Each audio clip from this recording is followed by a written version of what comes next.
They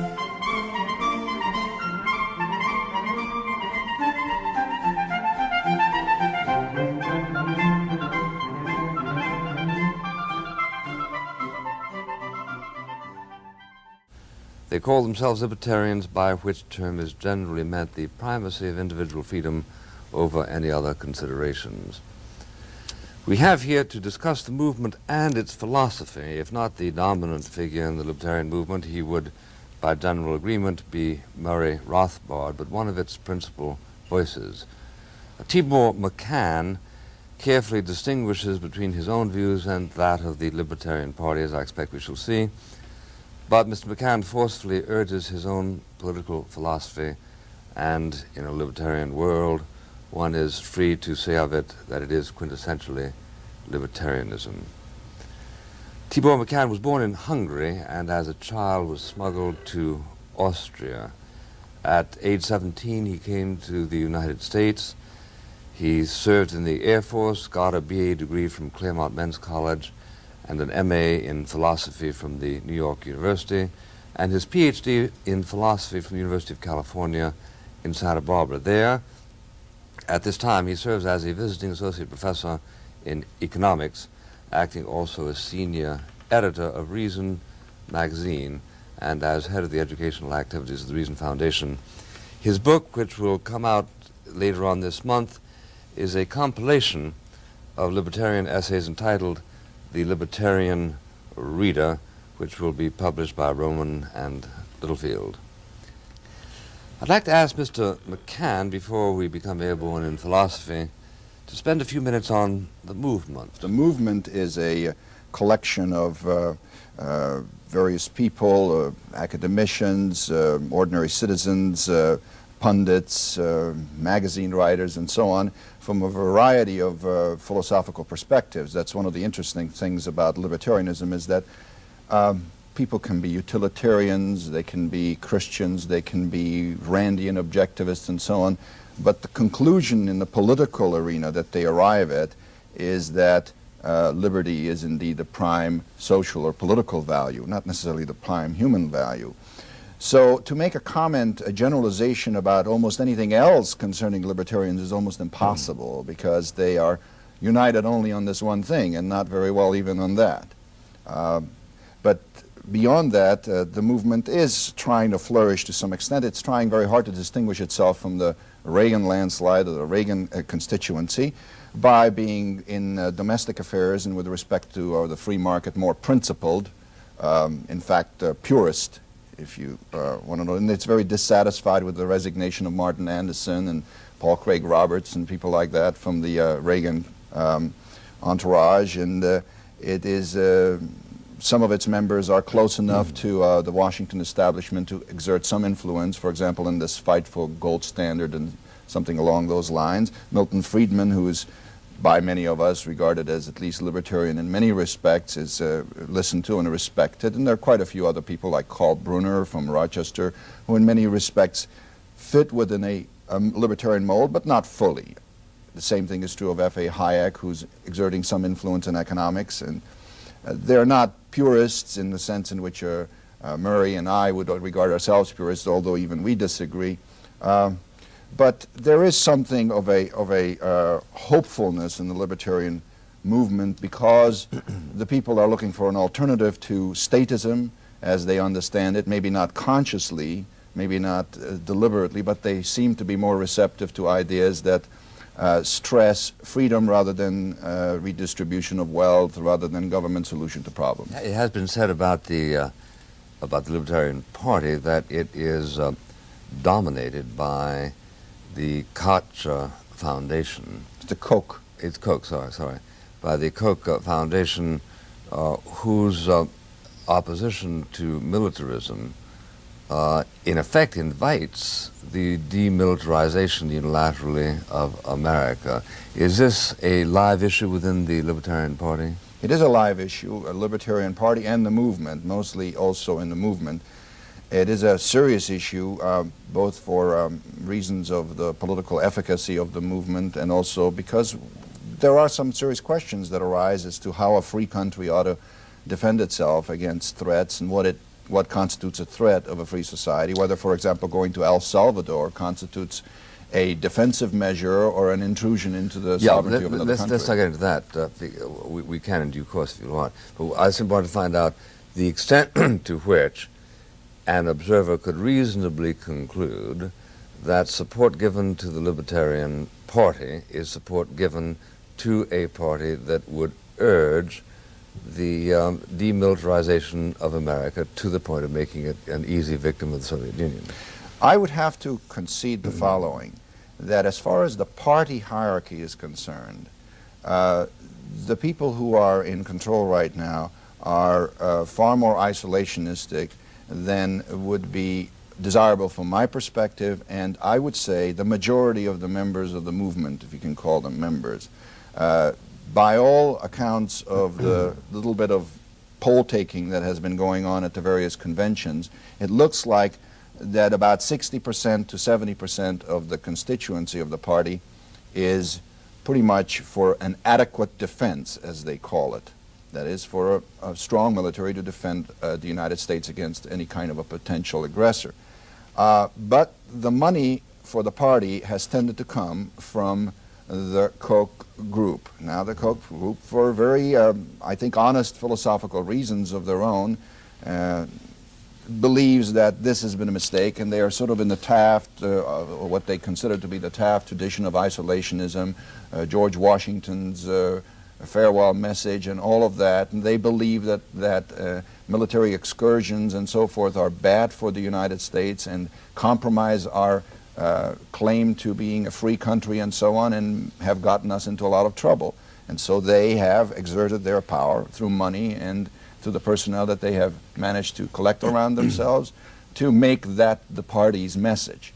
But that's not the message of the constituency of the party. Well, now, here you seem to want to distinguish between conservatives and libertarians when you say libertarians, however, in the main, have a high regard for reason, suggesting we don't, for uncovering objective and true principles from which to derive subsidiary political and legal principles and infer various practical policy recommendations or prohibitions. Yes, with some exceptions, I think that's true of many libertarian theorists. Now, there are those who are by some called libertarian theorists, for example, Hayek, of whom this would not be the case, although in clarification, I should say that Hayek identifies reason with a Cartesian notion of deliberative, monitored, rationalistic argument.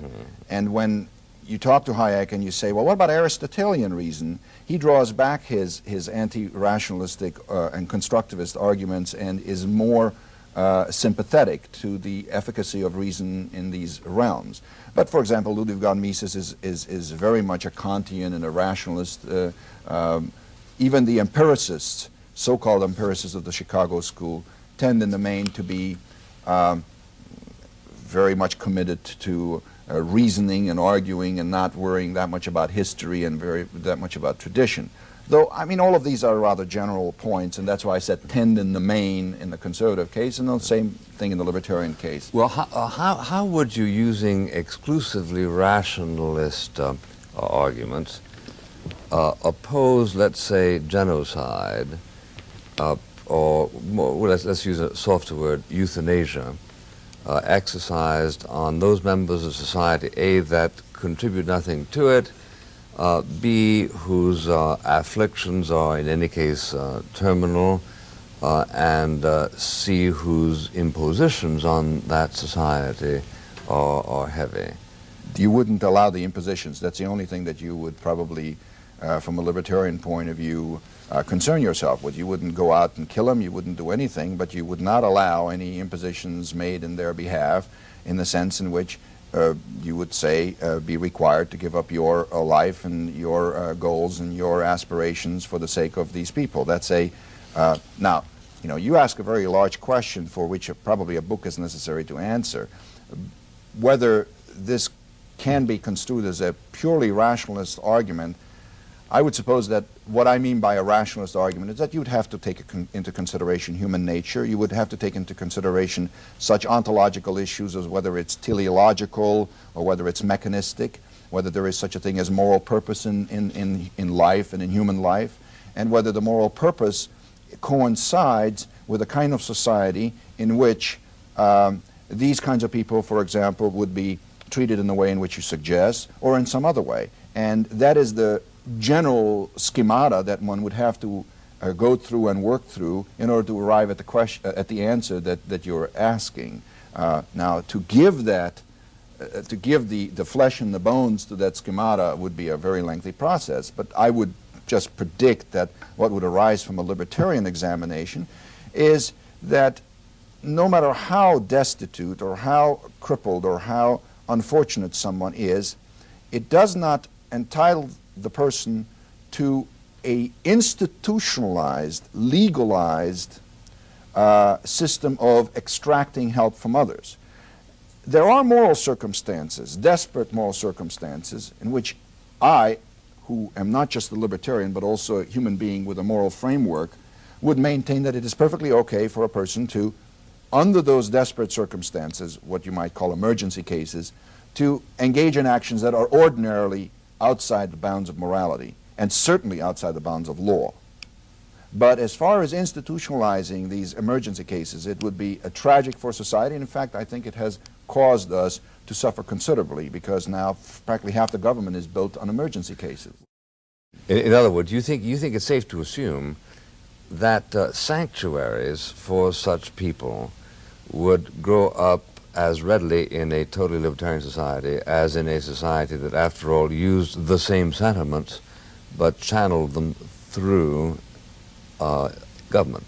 Yes, exactly. I think that that's not an unfair assumption, especially when you consider that the welfare state is largely a democratic system. Well, in the do you then distinguish at all between conservatives who really come to complementary conclusions with your own, if they come to those conclusions, or do you say that their having arrived at those conclusions through a different methodology disqualifies them from the purity of the libertarian position? No, I don't distinguish them. As a matter of fact, conclusions of the sort that libertarians have arrived at, if you arrive at them from any source whatsoever, I think qualifies you as a libertarian, because it's a conclusion, that layer of political conclusions, that matters. There are conservatives, as a matter of fact, who consider themselves conservative libertarians. President Reagan was interviewed in Reason magazine some years ago, and he called himself a libertarian conservative at the time. That was in 1975. So do I. So I understand. And your debate with Galbraith at the Cambridge Union, where you defended the individualist tradition, I wouldn't have disagreed with anything you said under the circumstances. I have seen Gary North write articles for National Review in which he defends local censorship, which, even though he is more of a libertarian sometimes than many other people, in that issue he's not a libertarian. So there are overlaps, there are fusionists. Frank Meyer was a person who very much tried to maintain a fusion between the more traditional conservatives of the European kind with American background to conserve, and the libertarians who are more purists. And we try to conserve that tradition to some extent. Mr. Machan, let's turn to a critic of the libertarian movement, Professor Ernest Vandenhage, a professor of law and jurisprudence, the Olin M. Chair at Fordham. Mr. Vandenhage is well known to the viewers of this audience and author of a number of distinguished books and a provocative essayist and polemicist. Mr. Vandenhage. Let me start that I shall stipulate that Mr. Machan is not to be held responsible for the stupidities and sillinesses of the Libertarian Party, so I shall ask him purely philosophical questions. The first one is this, Mr. Machan, I think you were a little evasive when Mr. Buckley asked you about that 75-year-old bachelor. Let me change this slightly. Suppose there are a number of orphans in the society. They never had an opportunity to provide for their future. They were orphaned at the age of 2. They can obviously not provide them for themselves. And now let me make this assumption, which is not that unreasonable. For one reason or other, private charity is not sufficient, is not forthcoming to take care of them. Yeah, either Are not you- sufficient or not forthcoming. Oh, yeah, either. Are you maintaining that since you are bitterly opposed to government intervention, these orphans should be left to starve? Notice I did not say that they should be left to starve. I would maintain that they should not be left to starve, but it doesn't follow from my maintaining that they should not be left to starve that the government should do anything about it. And in fact, I would oppose the government doing anything about it because it's not its business. Its business is to protect the rights of the people of the society from foreign aggression and from criminals. And anything else that needs to be done ought to be done by the people of the society. You have not answered my question. I stipulated that there is no private Then there will not be any help. initiative and no private help. So the only possibility is either government help or starvation.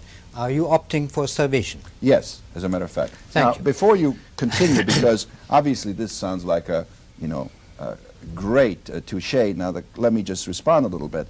Almost any political system can be asked that kind of a question with the stipulations of the sort that you made. For example, the Federal Communication Commission or the FTC or the Health and Welfare Department goes bankrupt. It hasn't got any money. I stipulate that now let's see how we help unwed mothers. We can't, and they starve.